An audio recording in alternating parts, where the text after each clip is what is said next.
Lab taken to class. Special care and support for research. Global certifications. KL, deemed to be university. Rajampet ఎంతో ఏళ్లుగా అభివృద్ధికి నోచుకునే పరిస్థితి ఉందన్నటువంటి భావన అటు ప్రజల్లో వ్యక్తమవుతున్న పరిస్థితి. ఈ నేపథ్యంలో రాజంపేటలో కూడా టీడీపీ బలోపేతం దిశగా అడుగులు వేస్తూ ఏదైతే వైసీపీ ప్రభుత్వాన్ని ఎండగడుతూ వైపు ఆందోళన కార్యక్రమాలు నిర్వహిస్తూ కూడా బలోపేతం దిశగా అడుగులు వేస్తున్నారు. ఆ ప్రయత్నంలో భాగంగా ఇక్కడ రాజంపేట ఏదైతే పార్లమెంటుకు సంబంధించి మహిళా అధ్యక్షురాలు మనతో పాటు ఉన్నారు. ఆమెను అడిగి తెలుసుకున్నట్టు అసలు చెప్పండి, ఎందుకు చేయూతకు సంబంధించి రుణాలు మీకు ఇవ్వట్లేదు? కేవలం మీ వాళ్ళనే టార్గెట్ చేసుకున్నారా? అట్లా ఏం లేదు సార్. రాజంపేటలో డెవలప్మెంట్ అనేది నా చిన్నప్పటి నుంచి ఇక్కడ పుట్టి పెరిగిన ఊరు సార్. నాది దగ్గరే పక్కన ఊరు తాళ్ళపాక ఇసుకపల్లి. బట్ నేను చూస్తున్నట్టు ఇక్కడ ఏమి ఒక పార్కు లేదు, ఒక ఆహ్లాదం ప్రజలకి. ఇంకా ఏమి రోడ్ల విస్తీర్ణంగానే అంతగా లేదు. డెవలప్మెంట్ అందులో ఈ మధ్యలో జిల్లా కానీ ఒకటి వైసీపీ నాయకుల వల్ల జిల్లా కేంద్రంగానే వెళ్ళిపోయింది.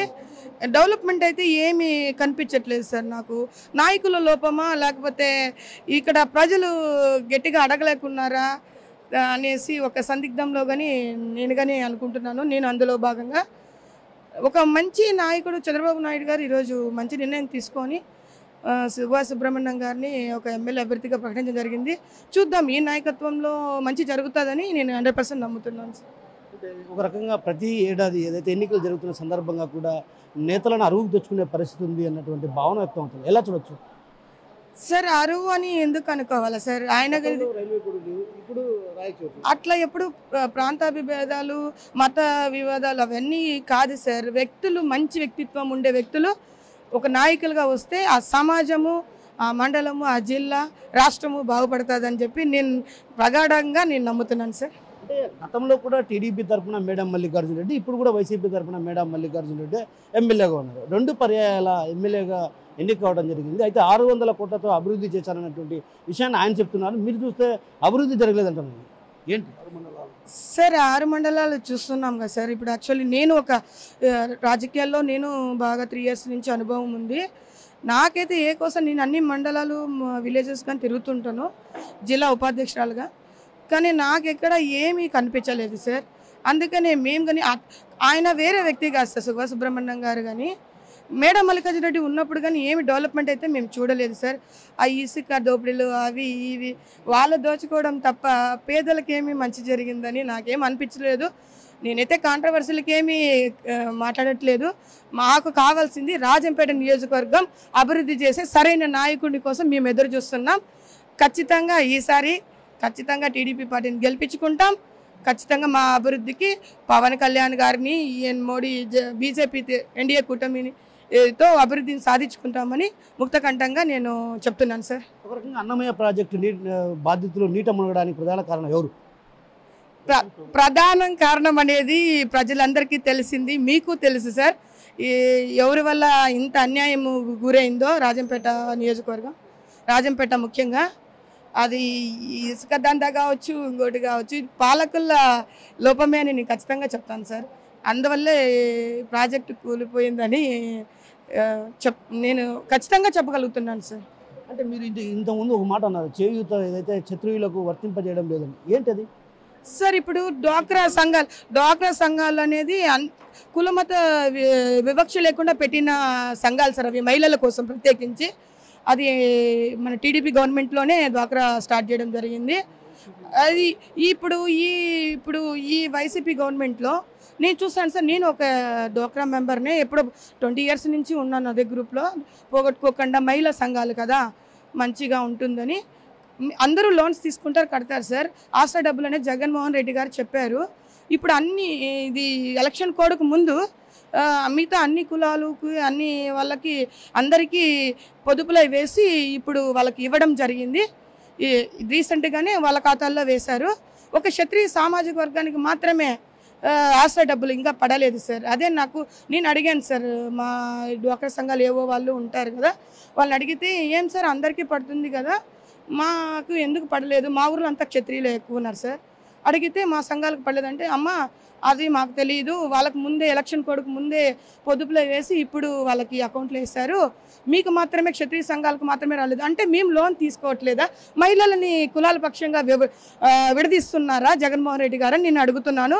అందరూ సమానమే, లోన్లు తీసుకుంటాం కడతాము, కాబట్టి ఖచ్చితంగా ఈ సామాజిక వర్గానికి కానీ ఇట్లా మత వివాదాలు క్రియేట్ చేయకుండా ఇట్లా వర్గాలుగా కులాలను విభజించి డ్వాక్రా సంఘాలు నడపకూడదని చెప్పేసి ఖచ్చితంగా మహిళల సంక్షేమానికి అభివృద్ధికి కృషి చేయాలని చెప్పేసి ఇప్పుడైనా జగన్మోహన్ రెడ్డి ఖచ్చితంగా ఆసరా డబ్బులు అందరికీ ఒకేలాగా సమానంగా రిలీజ్ చేయాలని కోరుకుంటున్నాను. లేకపోతే లేని పక్షాన వచ్చే ఎన్నికల్లో మే 13వ తారీఖు జరిగే ఎన్నికల్లో ఖచ్చితంగా డ్వాక్రా మహిళల నుంచి మీ పతనం స్టార్ట్ అవుతుంది. మహిళలు తలుచుకుంటే ఏమైనా సాధించగలగరు.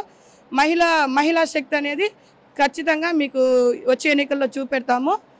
ఖచ్చితంగా ఒక మంచి నాయకుడిని మేము వెన్నుకుంటాం. అంటే ప్రధానంగా రాజంపేటలో ఎక్కువ మంది నిరుద్యోగ యువతున్నారు, వాళ్ళంతా గల్ఫ్ దేశాలకు వెళ్తున్నారు, ఏంటి సార్? ఎక్కడ చూసి ఇక్కడ పరిశ్రమలు లేవు, ఒక ఇండస్ట్రీ లేదు, అందులో రైతులకు కానీ సమన్వయం జరుగుతుందంటే ఏమీ లేదు, కూలీలు పెట్టుకోలేకపోతున్నారు, వ్యవసాయం చేసుకోలేరు, అన్ని రేట్లు పెంచినారు. ఇప్పుడు విద్యుత్ ఛార్జీలు కానీ ఇప్పటికి దాదాపుగా 8 సార్లు పెరిగినాయి.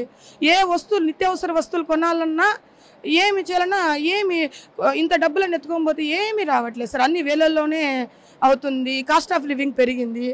దాంట్లో భాగంగా ఏం చేస్తారు సార్ చెప్పండి? వాళ్ళ కుటుంబ పోషణ అందరూ ఉండేవాళ్ళు కాదు కదా. ఇక నిరుపేదలు మధ్యతర కుటుంబాలు చాలా ఇబ్బందులకు గురవుతున్నారు సార్. చాలా % వాళ్ళే కదా సార్ ఉన్నారు సమాజంలో. మన భారతదేశంలో కానీ ఎక్కువ నిరుపేద కుటుంబాలు మధ్యతర కుటుంబాలే ఉన్నారు. వాళ్ళని అందులో ముఖ్యంగా ఆంధ్రప్రదేశ్లో ఈ సీఎం వల్ల అరే మనం ఒక ఛాన్స్ అనేటి ఇచ్చి ఏదో రాజశేఖర రెడ్డి గారు ఆయన గౌరవనీయులు మహానుభావులు ఆయన కొడుకు అని చెప్పేసి ఒకసారి చూద్దామని ప్రజలు ఒక ఛాన్స్ ఇవ్వడం జరిగింది. కానీ చూస్తేనేమో ఇప్పుడు ప్రతి ఒక్కటి ఇలా పెరుగుతూ పోతే సామాన్య ప్రజలు ఎలా బతుకుతారు? అరాచక పాలన సాగిస్తున్నారు సార్. అంతే ఉండేలు దోచుకుంటున్నారు. పేదవాడు మధ్యతర కుటుంబాలు నానా కష్టాలు ఇబ్బందులు ఎదుర్కొంటున్నారు సార్.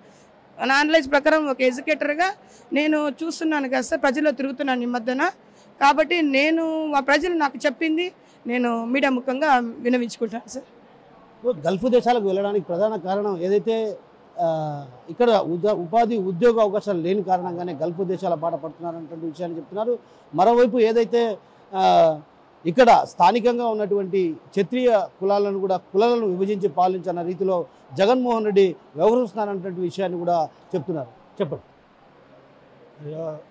వైసీపీ ప్రభుత్వం వల్ల ఇది రాజంపేట నియోజకవర్గము చాలా అన్యాయం అయిపోయింది. 6 మండలాల్లో ఉండాల్సిన నిధులు కానీ రోడ్స్ కానీ విద్యుత్ అన్ని రేట్లు పెరిగిపోయినాయి. అలాగే ఏపీలో ఆంధ్రప్రదేశ్లో ఈరోజు ఈ పరిపాలన వల్ల కేవలం రాయచోటి ఇదేది వీరపల్లి వాళ్ళ సీఎం గారు ఎవరు ఉండే నియోజకవర్గమే తప్ప వేరే నియోజకవర్గం డెవలప్ కాలేదు. అది పార్లమెంట్ కేంద్రమైన రాజంపేటను కూడా డెవలప్ చేయాలని కోరుకుంటూ రాజంపేట తరఫున కోరుకుంటున్నా. చెప్పండి, అసలు ఎందుకు రాజంపేట ప్రాంతాన్ని అభివృద్ధి చేయలేకపోయారు? నా పేరు వెంకటయ్య. ఫస్ట్ ఏమంటే రాజంపేట మీద ఆ యొక్క మహానుభావుడు చంద్రబాబు కాదు జగన్ను కచ్చి కట్టినాడు.